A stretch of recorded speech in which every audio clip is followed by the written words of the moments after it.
It's Katie here again today from the YouTube channel The Scrappy Sisters, and I'm up on the Kitaholic Kits YouTube channel and I'm doing a live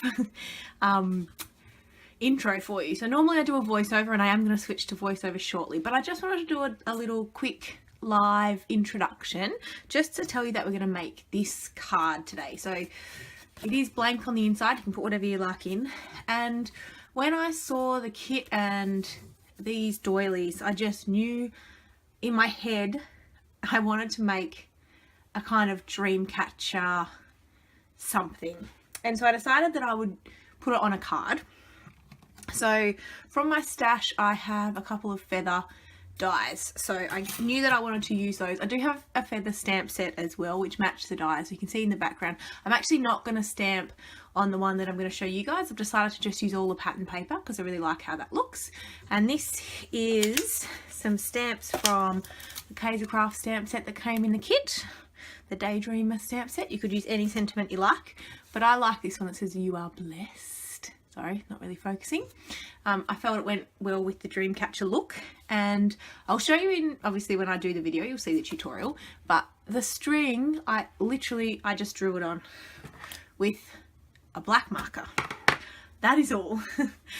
So I am using a couple of things from my stash, my ink, my dies, my marker, but everything else is from the kit. I am going to grab some watercolor paper, which is just here, and use the beautiful watercolors that came in the kit just to wash out, you know, a little bit of this paper, and then I'm going to cut out, you know, using the dies, a couple of feathers as well, just using some of the different watercolors that came in the kit because I thought it would be a good idea to, you know, use it. I'm not comfortable really with watercolors, so this was a foray into a new environment for me. So I'm now going to put you on fast forward so you can watch how I make another one of these cards. It will look slightly different, but it'll be the same.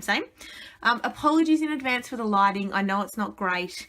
Spoiler alert, it's 9:30 at night on a Wednesday night at my house, so it's not the best lighting, but it's the only time I've got to film and I really want to finish this tonight. So I'm going to pop you on fast forward now. I hope you really love this card as much as I do, and I hope it gives you some inspiration to use up some of your kit for making cute things like cards, which I think it's always nice to have cards hanging around. So I will make this and I'll see you at the end. Okay, so I'm here on the voiceover, and so the first thing that I'm going to do is actually stamp my sentiment. The reason, just a hot tip if you're not much of a card maker, the reason I do this step first is because if I make a mistake and it doesn't stamp well, I can get a new piece of cardstock. If I've done all my other elements and I'm stamping my sentiment last and I make a mistake, I am in a lot of trouble.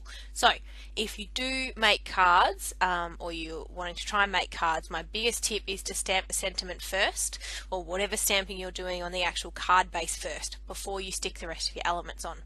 So I have cut this doily in half already because I used it on the other card, and I thought waste not want not, I'm going to use the other half. So I've stuck it down. Obviously a little bit was overhanging, so I just trimmed that. And that's the basic prep done. I'm going to move on to using some watercolor paper, which I just have in my stash, and I'm using the watercolors that came in the mixed media kit this month, and I'm wetting my brush, but that's mainly just to clean it from the practice run I did earlier. And then I don't really know how to use watercolors, I'll be honest.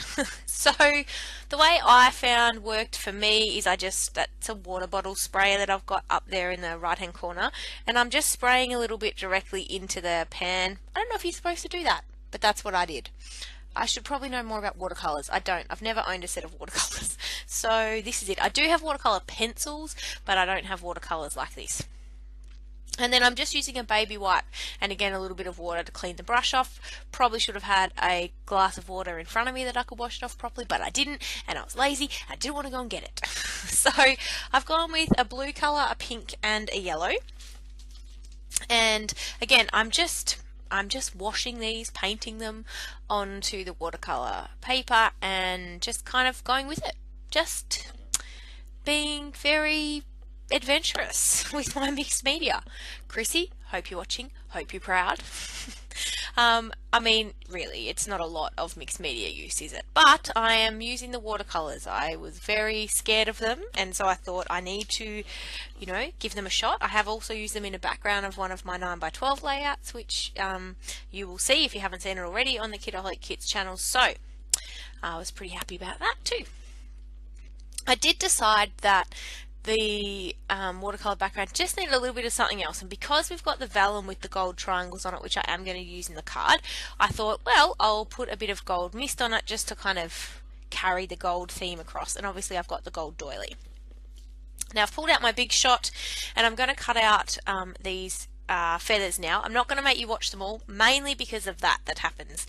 If you saw the shaking of my camera, the big shot is so heavy, and when I rotate it through, it shakes my camera. So I just edited out all of the feather cutting out, but I thought I would show you the one that I did with the watercolor, so you could see that. Now, if you have a big shot, I was using a magnetic platform.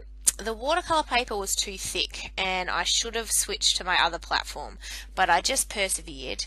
And so what kind of happened to mine is that because my plates are old and they've got some like paper shavings on them, a little bit got onto the die cut, so I wasn't overly happy. It's most noticeable on the yellow feather that I'm just picking up in my hand now. You can see those black marks on it. I did try to cover them with the other feathers, but you can sort of still see it. So just a tip. I've zoomed you in because I figured we needed to be a little bit closer to you know, watch me place these feathers. So I'm just going to faff around for a bit. I cut out way too many than I really needed, and to be honest, I probably put a few too many on the card. I should have stopped earlier, but I just, you know, I went a little feather crazy and I just kept wanting to stick feathers down because they're so cute, but I probably should have, you know, left one off the layout, but I didn't. So there's 8 feathers that are going to make it on this card. 8. And it's not a very big card.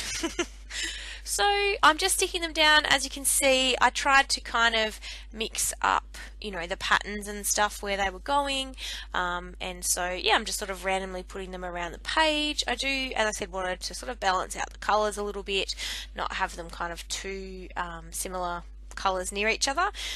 Obviously the exception was the vellum. I really liked how the vellum looked, and I wanted to include the 3 vellum feathers onto this page, so I did, even though none of my other feathers, you know, duplicate. Those do. So I'm trying to decide which one I want to go with as my last feather, and I do go with the kind of minty green colour, and I pop that up. I love to use the dimensionals from Stampin' Up. I just think they're fantastic, but I also used a foam dot from just my cheap shop that I have around the corner, because it's actually higher than the dimensionals and I liked the contrast that gave. So 2 are on dimensionals and 1 is on the higher foam dot, because it kind of gives it a little bit of, you know, bit of interest. Now this, I'm just using a marker. So first of all I drew, I guess, you know, where the string would tie around the top of the feather, and now I'm just creating the string, and I just sort of attached them in air quotation marks to the bottom of the doily. I then decided I wanted to stick some butterflies on, and so yeah, I've grabbed those out of the pack that came in the kit, and I'm going to attach those.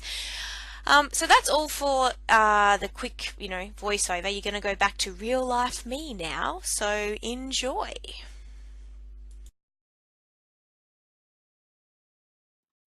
Okay, well, I'm back, and as you can see, it did turn out a little differently. This is the one that I just made, and this is the one I made just before this one. So I did put more feathers on this one, and I did decide I wanted to add the little butterflies just to give it, I don't know, a little bit extra. Whereas this was my original. I think both are super cute, but you know, it's whichever you like the look of. I have some leftover leaves here, or feathers I should say, so I'm going to throw them in with my kit and hopefully use them in another project. And that's it.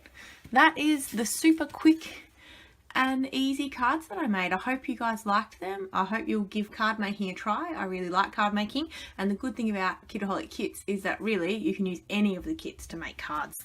There's just so much stuff in them. So yeah, I hope you liked this video, and I'll see you in the next one. Bye guys.